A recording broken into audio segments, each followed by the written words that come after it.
Halo gengs, selamat datang di Zona Donghua Channel. Kali ini Mimin akan membahas spoiler Soulland 2. Buat kalian yang baru join, jangan lupa like, comment, dan subscribe, dan nyalakan notifikasinya agar kalian selalu update konten-konten terbaru dari Mimin tentunya. Oke, nggak usah lama-lama, langsung aja kita ke spoilernya. Let's go! Tang Wutong merasakan seakan-akan seluruh darah di tubuhnya membeku pada saat itu juga, dan tangisan menyakitkan terdengar di telinganya, seakan-akan dia telah turun ke api penyucian.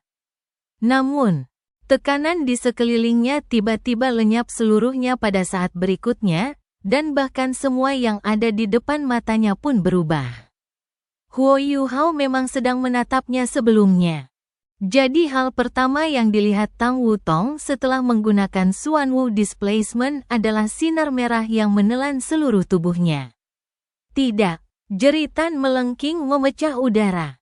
Tang Wutong merasa seolah-olah sinar merah tua itu tidak mengenai Huo Yuhao, sebaliknya, ia merasa seolah-olah sinar itu telah menembus jantungnya. Jantungnya terasa begitu sakit hingga ia tak bisa bernapas saat itu, dan ia mengepakkan sayapnya dengan histeris saat Huo Yuhao berlari menuju Huo Yuhao. Namun, tembakan meriam yang sebelumnya difokuskan pada Huo Yuhao justru mendekat. Ia tidak memiliki domain interferensi spiritual, jadi ia langsung terkunci. Teriakan tajam terdengar saat cincin jiwa ketujuh Tang Wutong bersinar, tubuh sejati kupu-kupu naga bercahaya.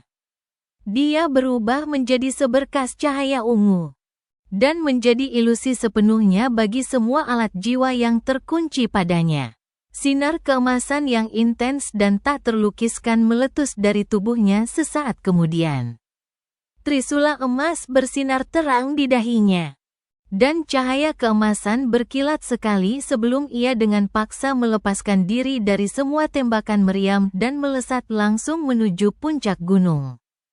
Semuanya tandus dan sunyi senyap. Su Sanxi, Jiang Nanan, Ji Juechen, Jing Ziyan, Ye Gui, dan Nan Qiu semuanya menunggu di sini dengan tenang.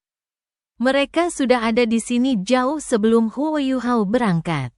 Ada 13 master jiwa dari berbagai usia bersama mereka, tetapi semuanya adalah titled Douluo yang kuat, bahkan ada 2 transenden Douluo di antara mereka.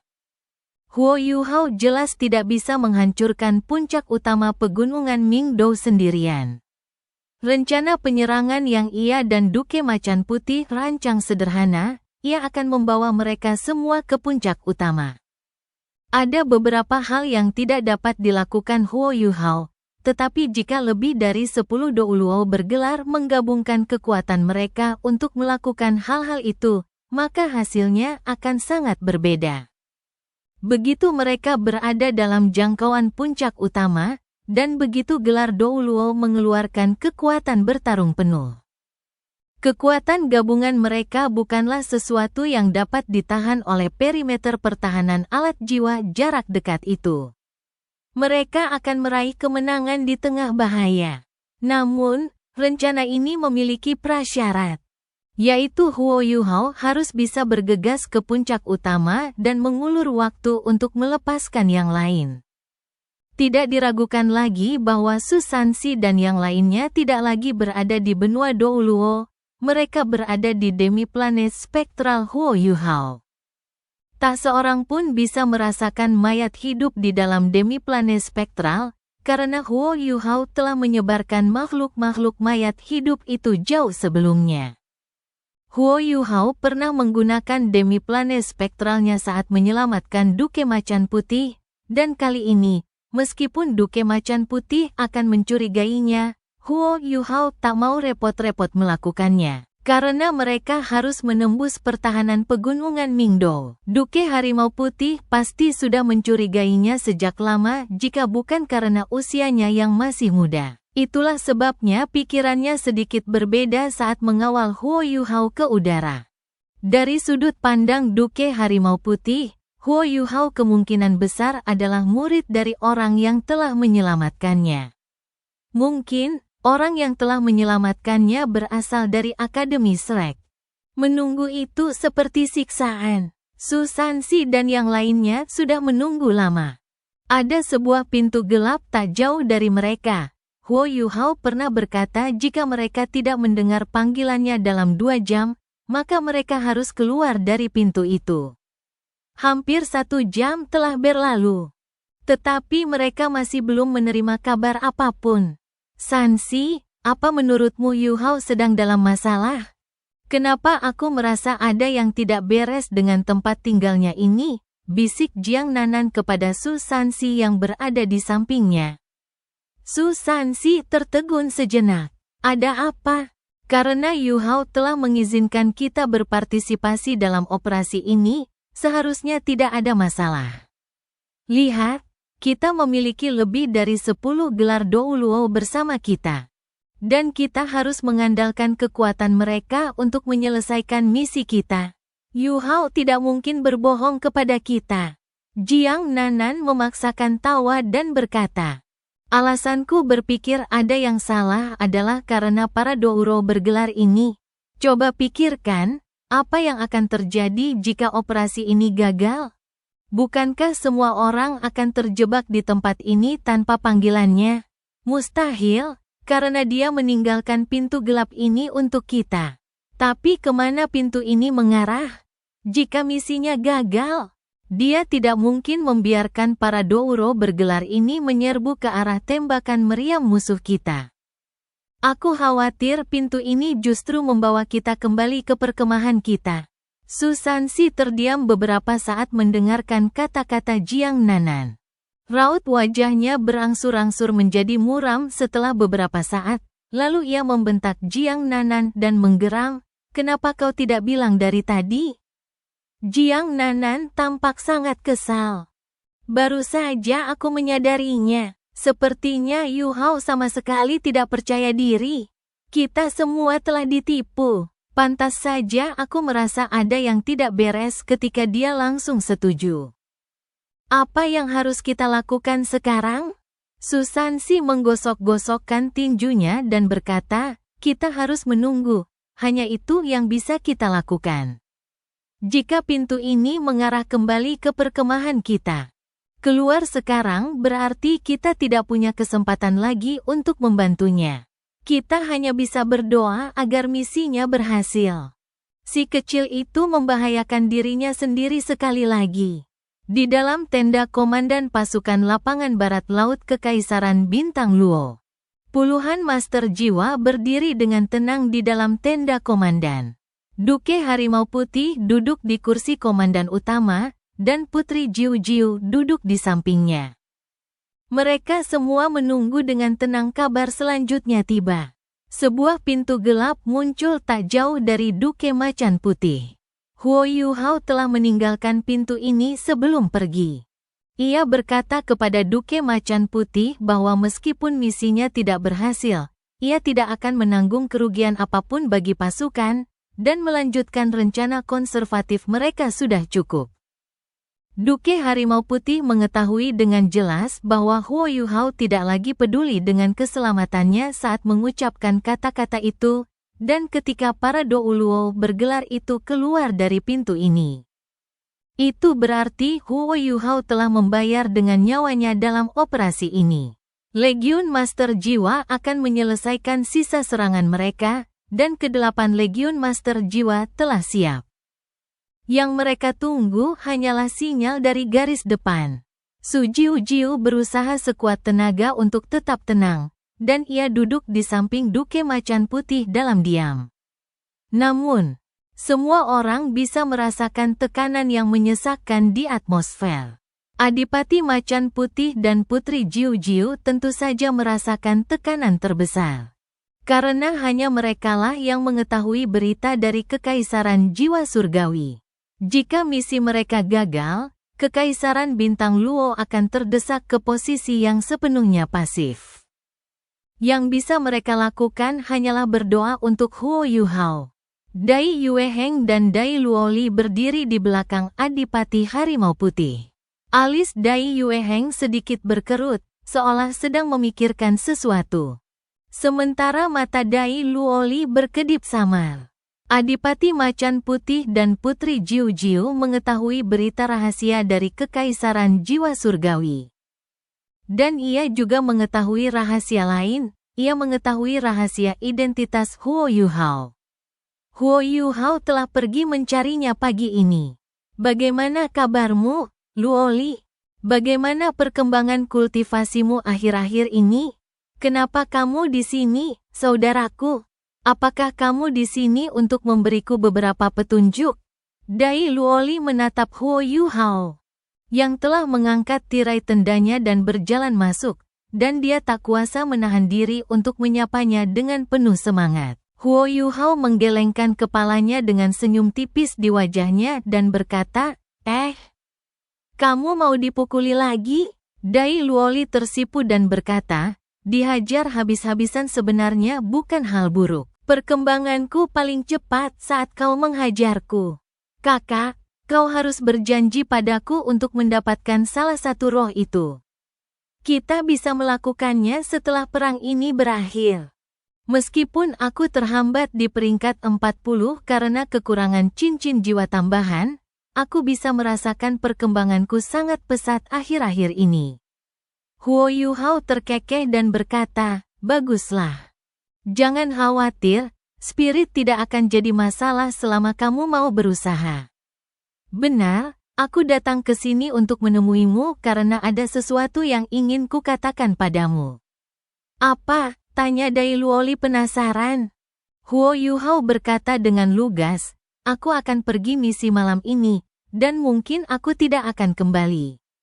Aku belum memutuskan, kalau aku tidak kembali, kau bisa menceritakan rahasiaku padanya. Misi apa yang akan kau jalankan? Apakah akan berbahaya? Kau ingin aku memberitahu siapa dan apa? Huo Yuhao berjalan di depan Dai Luoli dan mengusap kepalanya pelan. Tidak berbahaya, maksudku. Kau bisa memberitahu ayahmu tentang identitasku. Dai Luoli gemetar. Kau sudah menemukan jawabannya? Huo Yuhao tersenyum dan berkata, kalau aku tidak kembali, berarti aku sudah menemukan jalan keluarnya. Aku hanya tidak ingin menghadapinya. Tapi kalau kamu pergi, kapan kita bisa bertemu lagi? Tanya Dai Luoli buru-buru. Huo Yuhao tertegun sejenak. Kita akan bertemu lagi jika takdir mengizinkannya. Dai Luoli memikirkan setiap kata yang diucapkan Huo Yuhao kepadanya, dan dia bisa merasakan jantungnya perlahan menegang. Apakah misi ini benar-benar tidak berbahaya? Jika misi ini tidak berbahaya, mengapa ayahku menunggu di sini dengan pasukan yang begitu kuat? Baik dia maupun Dai Yueheng tidak tahu perintah apa yang akan diberikan ayah mereka selanjutnya, tetapi Dai Luoli dapat menebak bahwa semua yang terjadi ada hubungannya dengan Huo Yuhao. Kamu tidak boleh membiarkan apapun terjadi padamu, saudaraku. Segala sesuatu di sekitarnya berwarna merah tua, dan kekuatan aneh mengalir ke tubuh Huo Yuhao dari segala arah. Pada saat itu, ia merasa seolah-olah ada roh-roh pembalas dendam yang tak terhitung jumlahnya yang akan mencabik-cabik tubuhnya dan akan menelan jiwanya. Ia tak bisa merasakan apapun di sekitarnya kecuali semua warna merah gelap itu. Ya, inilah kekuatan Dewa Kematian, meskipun ini bukan versi lengkapnya. Kekuatan ini rasanya cukup untuk mengalahkannya. Huo Yuhao hampir bisa merasakan tubuhnya sedang dirobek-robek oleh kekuatan jahat dan mengerikan ini. Dan energi kehidupannya dengan cepat menghilang sementara lautan spiritualnya perlahan-lahan runtuh. Apakah saya akan mati? Banyak sekali gambaran muncul dalam pikiran Huo Yuhao saat ini. Tatapan mata lembut ibunya, dan tatapan penuh kerinduan sebelum kematiannya. Sikap arogan Donger saat dia mengenakan pakaian pria, dan betapa lembutnya dia setelahnya. Ayah, ya, dan ayahku. Aku tak tahu apakah kematianku akan membuatnya sedih. Dia sendiri yang menempatkan putranya di jalan kematian, dan mungkin inilah pembalasan terbaik yang pantas diterimanya. Jika dia tak peduli, Huo Yuhao mengepalkan tinjunya erat-erat, dan taring harimau itu menusuk telapak tangannya.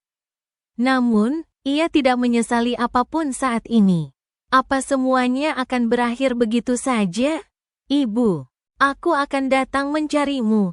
Tiba-tiba, aura sedingin es muncul. Huo Yuhao sudah kehilangan harapan ketika ia merasakan kekuatan yang luar biasa meledak dari tubuhnya dan dengan paksa mengusir semua roh pendendam yang telah menyerang tubuhnya. Perasaan bersih dan sejuk itu muncul pertama kali di dadanya sebelum menyebar ke seluruh tubuhnya. Saat gelombang energi kehidupan yang berkembang memanfaatkan kesempatan ini untuk menyembur keluar dari tubuhnya, itulah kekuatan dari Life Guardian Blade. Sisik-sisik hitam pekat dengan cepat menutupi seluruh tubuhnya. Cahaya merah tua telah lama menghilang. Tetapi Huo Yuhao tidak lenyap menjadi debu beterbangan, ia justru jatuh tepat di puncak gunung tak jauh dari sana. Armor pertempuran solonya telah meleleh menjadi ketiadaan. Dan yang tersisa saat ini hanyalah armor bersisik hitam. Untungnya, ia tidak mengeluarkan cincin safir cahaya bintangnya. Sebenarnya, inilah yang terlintas di benaknya. Terlepas dari keadaannya saat itu. Danau kehidupan hutan besar bintang Do.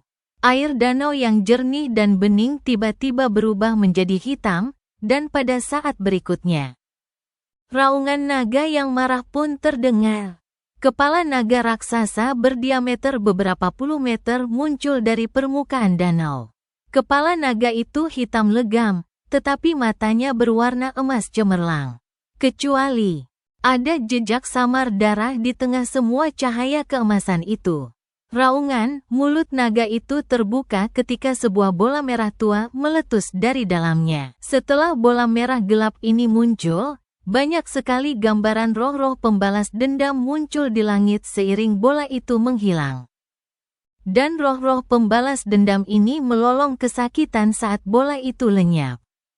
Mata emas naga itu menjadi jernih kembali setelah mengeluarkan bola udara merah gelap ini. Sangat kuat. Sangat brutal.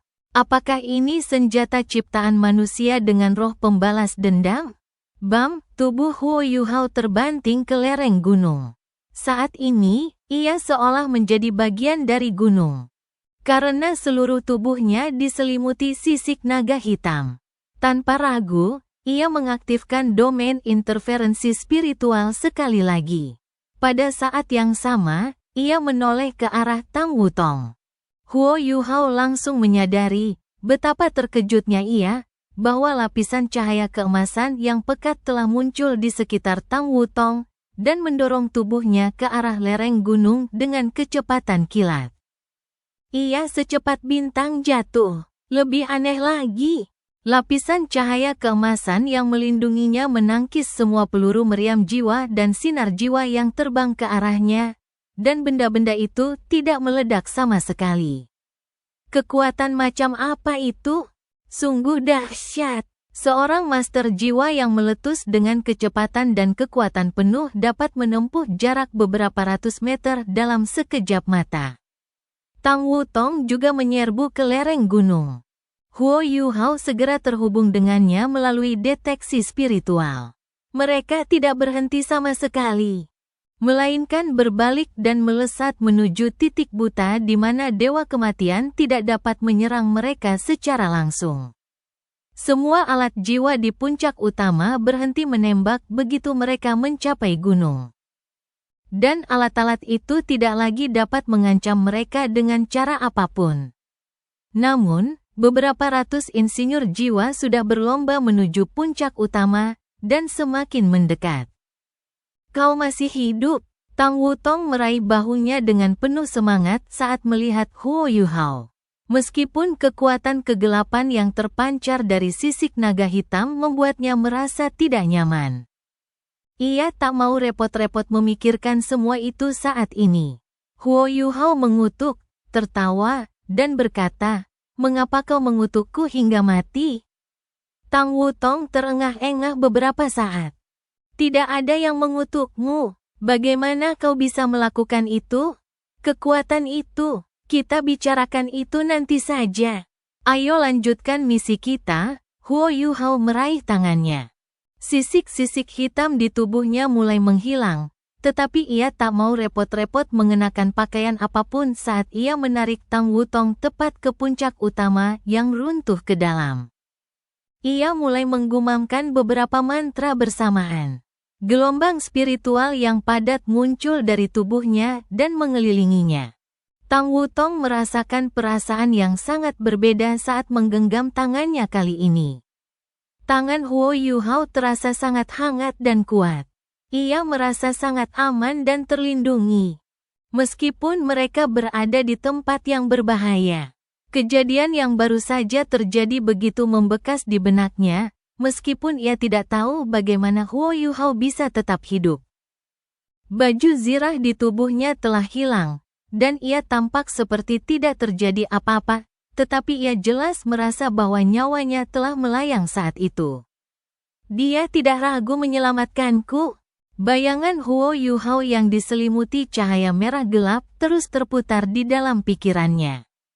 Serangan dari para insinyur jiwa Kekaisaran Matahari Bulan datang dari kejauhan tepat pada saat ini. Dan semuanya berjatuhan. Detektor osilasi mengepung mereka dari semua posisi secara bersamaan. Mereka bagaikan kura-kura dalam toples bagi Kekaisaran Matahari Bulan. Master jiwa ini, yang telah berkali-kali menembus pertahanan mereka, telah menyusahkan mereka dan menyebabkan kerugian yang terlalu besar. Ia bahkan memancing Wang Yiheng dan membunuhnya. Hal itu sangat memalukan bagi Kekaisaran Matahari Bulan, dan mereka tidak percaya bahwa Master Jiwa ini dapat lolos dari situasi seperti ini. Huo Yuhao berdiri diam di sebuah cekungan di gunung dan melepaskan perisai pemantul kehidupannya. Ia melindungi dirinya dan Tang Wutong di dalamnya, dan mantranya pun semakin cepat. Huo Yuhao harus menstabilkan dirinya untuk menyelesaikan mantranya agar ia bisa memanggil demi-planet spektralnya. Tang Wutong mengambil inisiatif dan berdiri di depannya untuk melindunginya sambil melepaskan cahaya ungu berbentuk naga berulang kali, sementara cincin jiwa kelimanya bersinar. Ia menangkis serangan yang datang bersama perisai pemantul kehidupan milik Huo Yuhao. Ini adalah keterampilan jiwanya yang kelima, Hao Dewa Naga. Keterampilan jiwa ini tidak sekuat keterampilan jiwa keenamnya, Tarian Dewa Naga Mematikan, tetapi keterampilan jiwa ini dapat digunakan terus-menerus. Huo Yuhao akhirnya menyelesaikan mantranya ketika sebuah pintu yang berkedip tiba-tiba muncul di sampingnya. Tepat ketika Huo Yuhao bersiap memanggil rekan-rekannya dari dalam demi-planet spektral. Tang Wutong tiba-tiba berteriak, "Hei, tunggu. Apa?" Huo Yuhao bertanya dengan bingung.